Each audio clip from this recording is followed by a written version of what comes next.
Shedeur Sanders finally made his NFL debut, and people, as predicted, nope.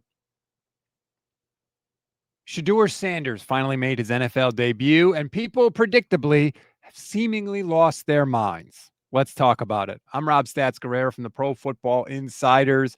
On Sunday, Shedeur Sanders came into the game early in the third quarter because Dylan Gabriel sustained a head injury. And let's just say things did not get off to a very smooth start. Sanders in the game, 4 of 16 for 47 yards, was sacked twice, had an intentional grounding, and a passer rating of 13.5. Now, some people were critical of Shedeur. Some people were trying to lend some, I don't know, calmness, let's say, to the reaction by pointing out that it was his debut.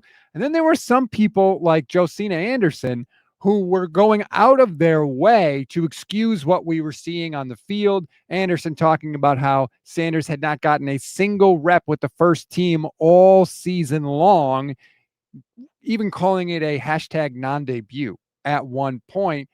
And look, I feel like I need to just say some things out loud. First of all, we have seen certain quarterbacks come in right off the bat and play great. Remember Justin Herbert? Didn't even know he was going to play, but then the doctors punctured Tyrod Taylor's lung with a needle, and Justin Herbert had to play against the Chiefs. He came in and was great, threw for, I believe, over 300 yards, and went to overtime in a game that the Chargers ultimately lost against the Chiefs. Brock Purdy in 2022 with third string, last pick in the draft, rookie quarterback, came in and lit up the Miami Dolphins, got a victory for the 49ers in that game. So we have seen people with limited or no reps come in and play great. And we've seen people with all the reps not play great in their NFL debut. And that is the takeaway that you should have. Whether Sanders came in and threw for 6 touchdowns and no picks or 6 interceptions, it doesn't matter. It's just a debut. It's one game.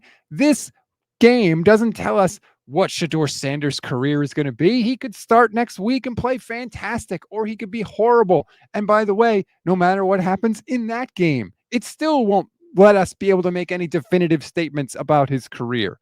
We have watched the NFL long enough to know it takes multiple years, even if you're in a stable system with one coach and one play caller. It takes years for us to know what a player is. And even then, sometimes we're not quite sure. And if Sam Darnold and Baker Mayfield have taught us anything, sometimes it even takes multiple teams and situations before we can see whether or not a guy can play. But for some reason with Shedeur Sanders, we have been losing our minds since he was falling in the draft. I don't understand it. We don't have to rush to judgment. I don't understand why so many people want him to fail and why so many people seem so invested in his success. Just let the kid have a career. Let it play out, and we'll see what he will become. We don't have to guess. We don't have to make wild statements. We don't have to give hot takes. He will play. We will watch, and it will become apparent to everybody what he is on the field. And until that happens, let's just all take a deep breath. Let's take a swallow of our criticism or whatever take we had that we want to be right about, and let's just see what actually happens. I know it's a wild take. That's a crazy thing to do in 2025, but how about we just watch him play and then we'll all know for sure.